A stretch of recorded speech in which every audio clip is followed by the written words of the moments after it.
Here we are. Welcome in Coach CJ Castle for 10 questions for Coach CJ. You ready for this? I hope so. I think that there's going to be a trivia game underneath all this because this thing is supposed to, because you're calling in from Colorado. Yep. And this thing has a Colorado flavor to it. Okay. Believe it or not. But maybe not in the way you might suspect. So let's go into our first question, and I'm gonna keep it easy for you out of the gate. We got a nice question here from Peyton Elway. He wants to know, what is your favorite race to date and why? Oh,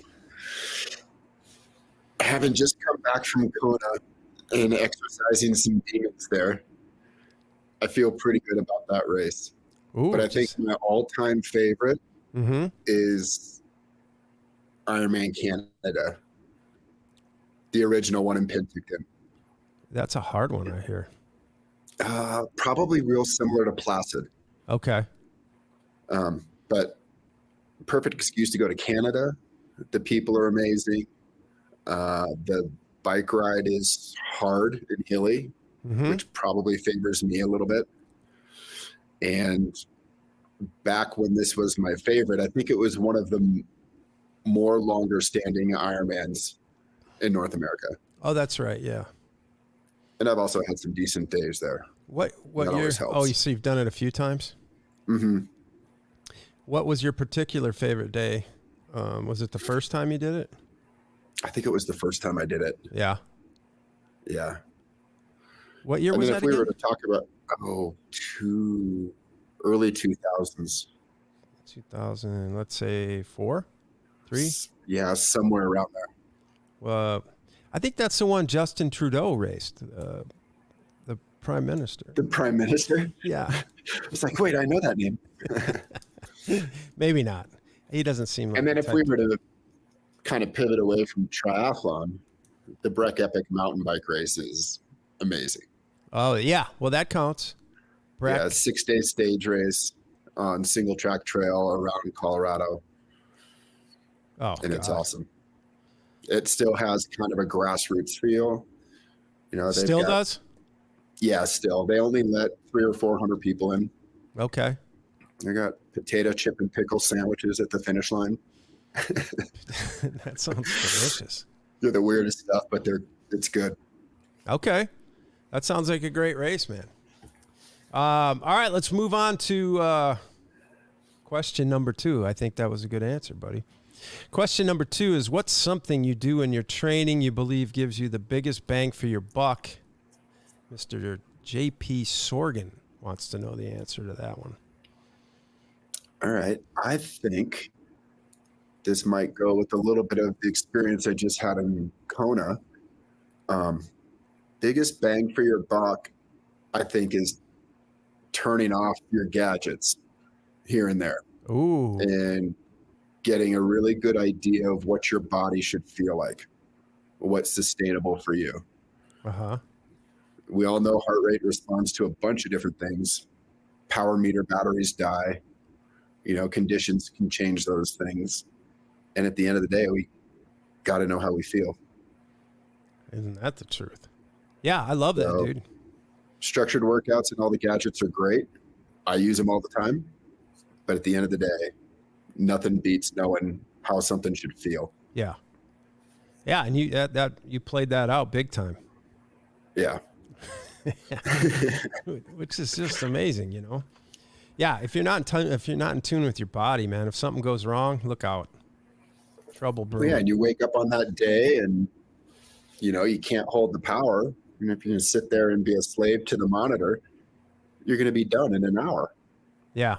Yeah, I can tell you, I wake up that day and my heart, there's nothing that feels right about me. So I just have to forget about it. It's too early in the morning. You know, I don't even know if my heart's even beating half the time when I get up. Yeah, just don't look that away. I just can't look at that shit. All right, since you're just in Kona, this one will be appropriate. I mean, you're on the island and you're getting to kind of get a vibe out there. You're probably talking to some insiders and all these kind of things. And a guy named Ben H. wants to know is who did you honestly think would win the men's pro race at Kona? Did you have I was kind of split between Laidlow or Blumenfeld. Okay. Watching Laidlow race at like the T100 London and knowing where his bike was, I kind of thought he would do it. Mm-hmm. And then Blumenfeld put a bunch of content out, and he was definitely fit. But then he went and made a radical position change, like pretty close to the race. So I was like, if he can ride the bike, he'll be great. Yeah. Turns out he didn't ride so hard. Yeah. Man, you're right. And I heard Laidlow was shooting a documentary or something. Is that true? Oh, I don't know. Yeah, so there's people running along with him and riding, so he was probably trying to show out a little bit on that bike, maybe. Came back to bite him. I knew he would crush the bike. Yeah, he did. He crushed the swim too and do what he could to get a gap. Yeah. Well, he crushed something. All right. So, all right. That's, you didn't have Langa in there. You know what? I didn't. And that's probably my fault for being short-sighted. You take a 2-time champion who's the fastest runner in the sport. He should have been a podium pick for me for sure. Yeah. I got caught up in the hype. It's easy to do these days, man. It's easy to do. Yeah. All right. All right. Take us back to your pro days and talk about specifically the energy on race morning, because Glenn R. wants to know this one. And I'm going to supplement the question here because I remember, doing Louisville and remembering how, I don't know if you ever did Louisville back then, but, the pros would just sort of line up over off to the left and there'd be about 20 of them. And in my mind, I'm always like, wow, this is the weirdest shit ever. You're going to go out there, 20 people, and you're just going to go after each other all day. What was it like on the morning of some of these just normal Ironman races? Maybe there's only like 15 or 20 of you out there. Back when I was racing, we still had mass start. So we had a little bit of a gap, but everybody would be in the water and we'd have like a 10-meter buffer. Okay. Oh, so you would start with we would start with the age field. groupers. Okay. Oh, okay. So it's not like we were totally isolated like it is now. Mm-hmm. Energy on race morning for me was always trying to calm myself down. Yeah. Even after doing it for almost a decade, I still would get anxious. Yeah. I had a pretty similar race plan all the time. Mm-hmm. I wasn't the greatest swimmer. I'd be 2 to 4 minutes behind in an Ironman and had the ability to make that up on the run, but it meant I had to ride smart. So I would do kind of a lot of visualization and just trying to calm myself down, remind myself to stay patient, race my race, and let it come back to me. Yeah. I'm just always fascinated by that particular piece of long distance racing. You're talking about 99% of the field is just racing against themselves for their best day. But sometimes as a pro or top age grouper, you're walking up that morning and you might see the person that you're going to be just going head to head with. And it's like the level of intensity there to me rings so much higher. Yeah, there was definitely intensity there.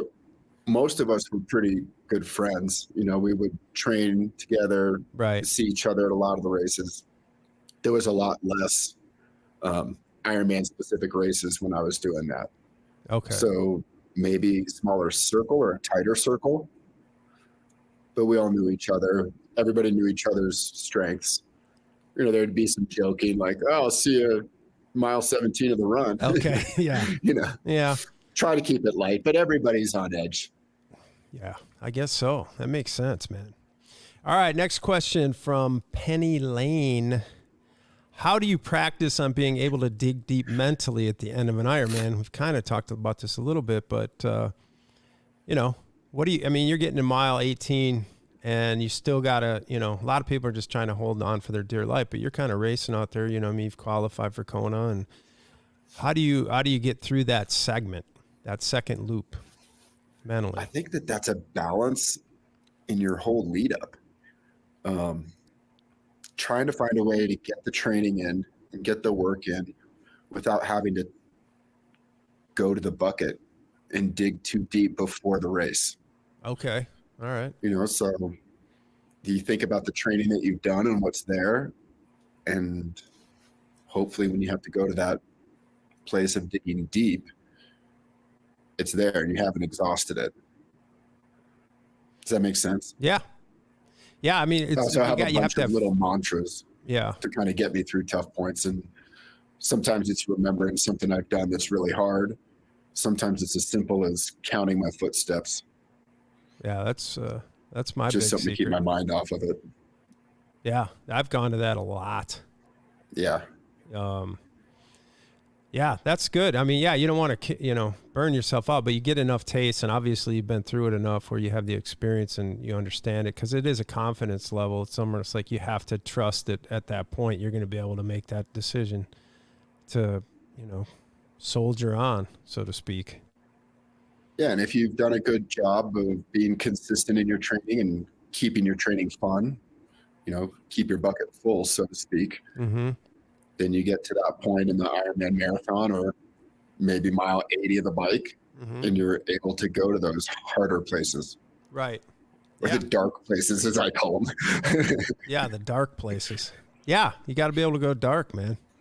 And embrace the fact that you're going to learn something about yourself.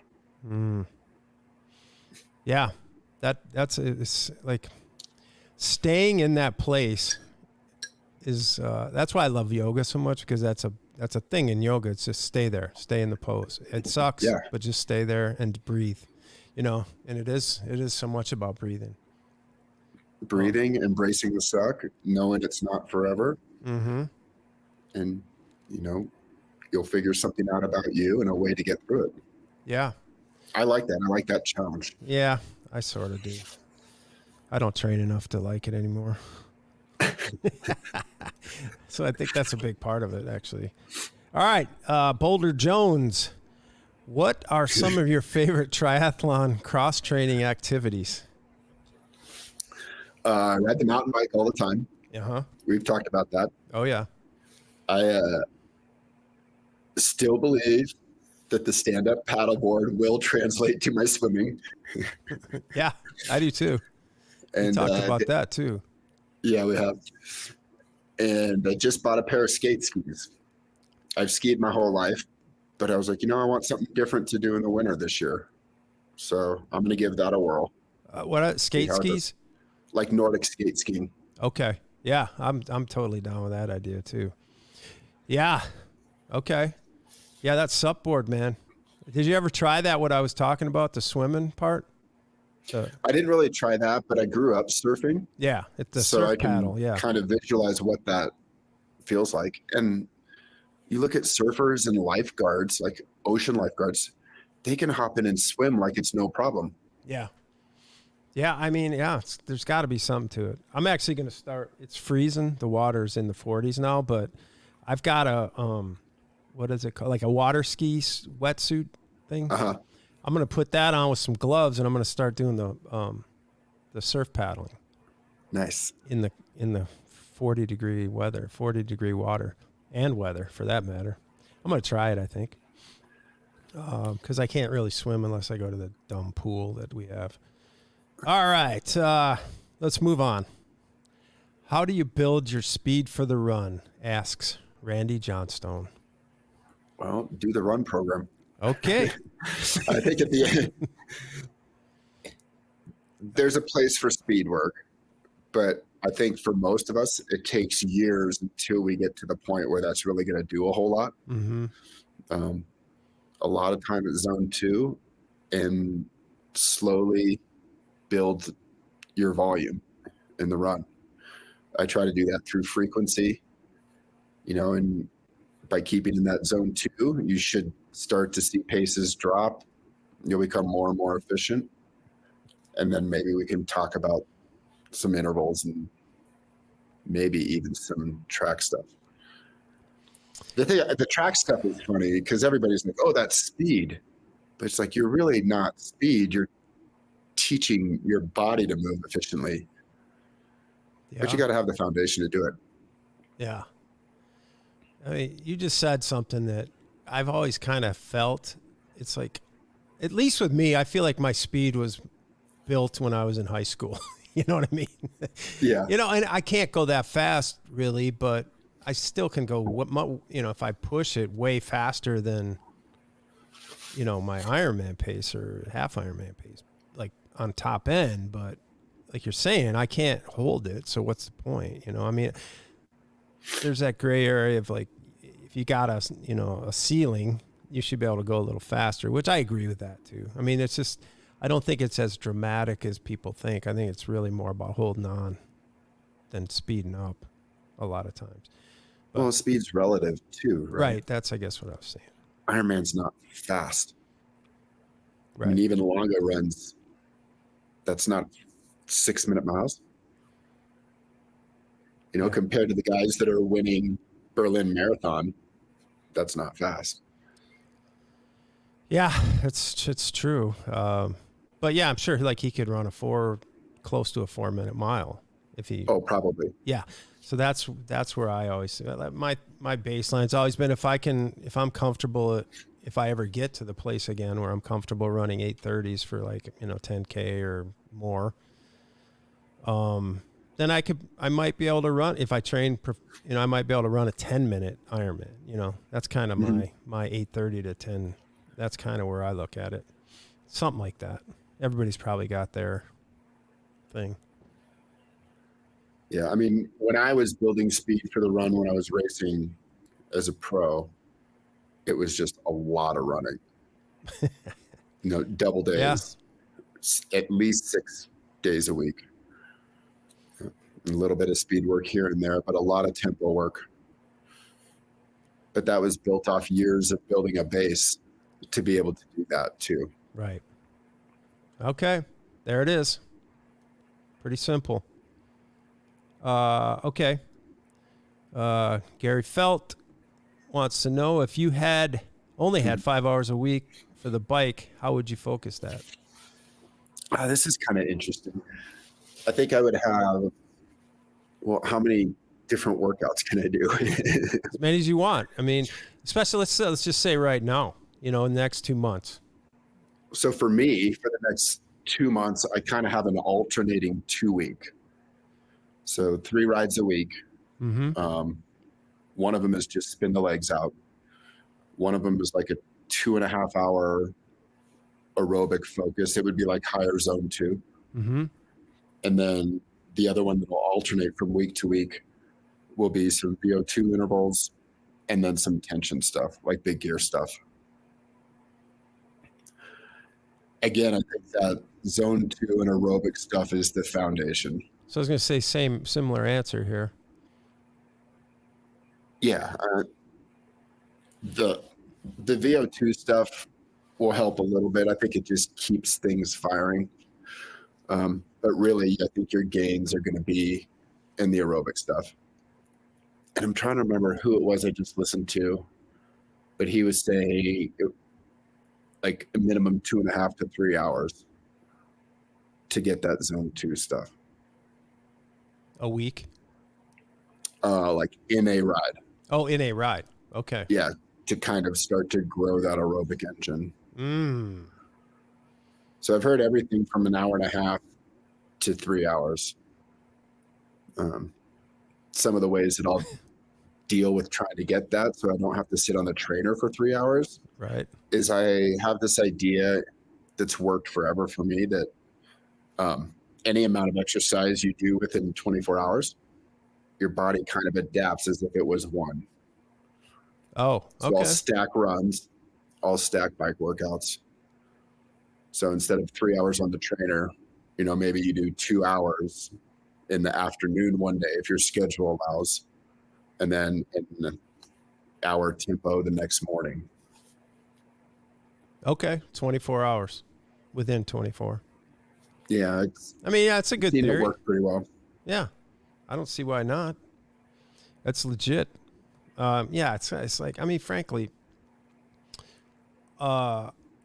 what I find interesting is that, Ironman racing isn't like watching the Final Four. It's just not exciting. Right. And if you want to break it down, the exciting part of it is just being able to get it done and be steady and get done. But everybody wants to make it all exciting all the time with training. And it really comes back to just doing the hours at a your aerobic threshold or, whatever, building that base up. They just talked about this with Lionel Sanders. You did? He did. I didn't. But okay. Well, they were talking to him about his whole build. He does all these 30-minute intervals, but he wasn't able to hold the power for 4 hours on the bike. And what they kind of came back with was everything was 30-minute intervals. He needed to ride steady for longer. Oh, I gotcha. Yeah. I mean, it's a long, steady day. You got to know how to ride long and steady. Yeah. I mean, just face it. Everybody watching this, if you're in a boring sport, you got to be, you got to be okay with, it's almost like you got to be able to sit in meditation for a couple hours and, just be the monk that you are, yeah, there you go. Problem solved. All right, we got two more. Quick one. Dante Furst. What are some of your dietary staples?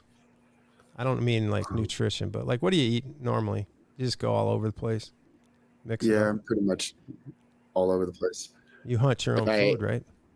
If I had to say that I identified with any one diet, it's probably paleo-ish. Okay. Like I don't eat a ton of starchy carbs, but vegetables, lean proteins. There's usually always chocolate in my house. Chocolate, yeah. Yeah. So it's not, my diet's not real exciting. No, but it works. Yeah, make sure I get what I need. Try to choose healthy carbohydrates. Try not to eat too much processed stuff. Fair enough. I don't have much to add to that. I'm all over the board. I eat whatever's here, usually. Well, that happens too. And we have kids, so every now and then those fish sticks, chicken nuggets. Yep.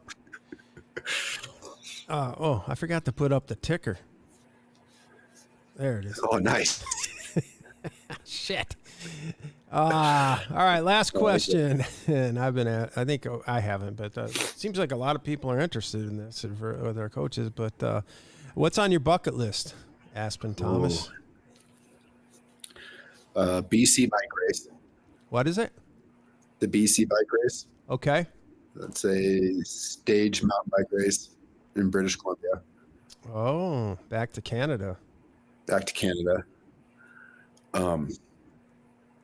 Not so much a race, but I would love to find time and go follow the tour on my bike. Oh.